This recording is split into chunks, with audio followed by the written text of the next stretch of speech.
Dolphins 20, Giants 9.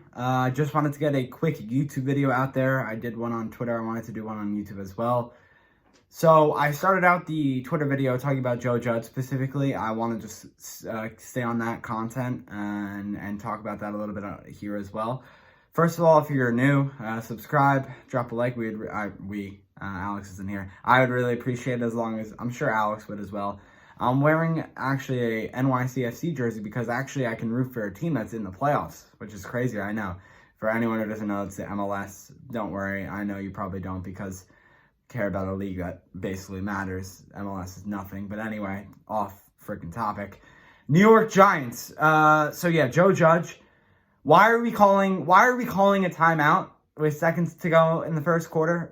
Can he explain that in his post-game presser? I'm sure he will. I'm sure we'll get to hear that one. Calling timeouts for no reason. Absolutely no reason. Yeah, that's great. Clock is winding down. Sure. Mike Glennon, I mean, he does what a backup does. I'm not surprised. See, I don't know if these were designated plays to go to players and he was just sticking to them, or this was Glennon himself. But you're a backup in the NFL, so you made it all this way. Why are you throwing into double coverage on multiple occasions? That might be the scripted play. If that is, I'm not blaming Glennon. But if it isn't, he got a turnover, an interception because of that. And he also targeted Kenny Golladay in the freaking end zone on a double covered play. Why are you throwing to Golladay when there's two guys on him? I understand he makes contested catches, but it's not against two people. It's against one defender who's a safety or a cornerback. We're not having two people on Golladay and expecting him to come down with the ball. Speaking of Kenny Golladay, still 13 weeks into the season, he still does not have his first touchdown. 4 years, $72 million. Doesn't have his first touchdown with the Giants yet. That's due to him being injured. We knew the injury concerns before we even signed him that he had with the Lions. So don't even give me that excuse like we didn't know it was going to happen. It's been unlucky because of the injury. We knew he was an injury-prone player. Alex and I talked about that when he was signed. We knew this in the freaking summer. Anyway, what else? Yeah, so Golladay, only 3 catches for 37 yards. You want to blame it on Glennon for not involving him. If you want to blame it on the playbook for not involving him, whatever you want to blame it on, fine. But Golladay still is not getting involved as much as I want him to. Now, the clapper didn't get him involved, and Freddie Kitchens loves to do goddamn screens that don't work, so you know that's great, too. This is great. Thank you. I really appreciate it, Freddie Kitchens. Let's go to freaking Saquon Barkley on a screenplay every time. Just lose yards, and lose more yards. Barkley, he had 6 catches in this game for 19 yards. Pharoh Cooper got almost as many catches as Kenny Golladay. Kenny Golladay, 3 catches, 37 yards, which was pretty good. Pharoh Cooper, 2 catches, 21 yards. So almost had a practice squad addition. Have as many catches and yards as Kenny Golladay. That's good. Saquon Barkley still has not found his footing clearly. Don't know if it's more him or the offensive line. I think it's a mix of both. But 11 carries for 55 yards, it's not the Saquon Barkley I'm used to seeing. I would like to see more. Thank you. If that would be possible. And going on to the defense, I think, unfortunately, James Bradberry did pretty good coverage, but just got beat 1 or 2 times. And we had a chance to win this game. Like, listen, we had 2 third-down opportunities where we could have very much stopped the Dolphins on basically their final drive where they got that field goal to ice the game out, make it 20-9.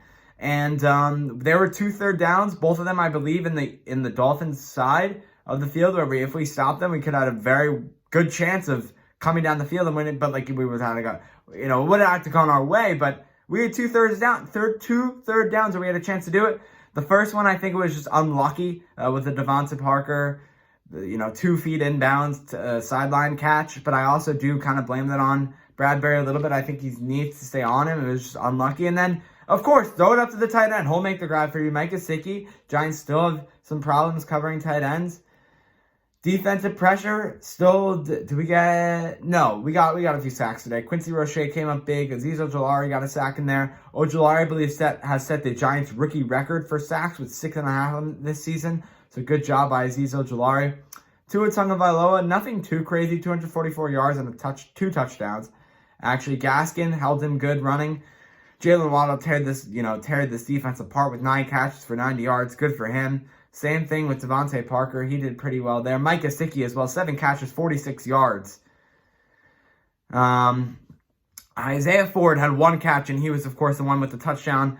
On that touchdown, I think it was Ford's touchdown in the left corner of the end zone. It was just McKinney stopped running, and then Bradbury basically slipped. They both missed him, and he got the touchdown. That's inexplicable. Can't have that happen.